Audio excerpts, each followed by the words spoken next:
Shoutout pa lang people mo day ni si Madam Cecil Abalora guys. Ang akong mega nga gwapa. So wa mo nang utana gikan ko sa OWA, DMW og NHA kay nagpalo up sa ako ang mga ayuda. OWA naman ibigay mo na, chares.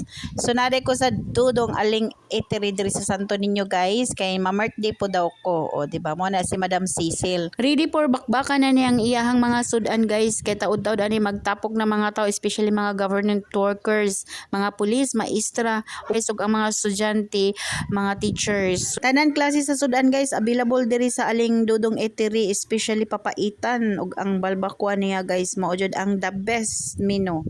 So mao lang to guys no. Bisan wala mo nang utana gipabalo lang jud ta mo, chares. Bye bye, God bless guys. Ingat tayong lahat, laban lang sa hamon ng buhay. Always positive and be happy lang guys. Happy always. Kung moagi na akong video sa inyo hanga wall, please subscribe sa ako ang YouTube ug i-follow ninyo ang ako ang Facebook. Bye.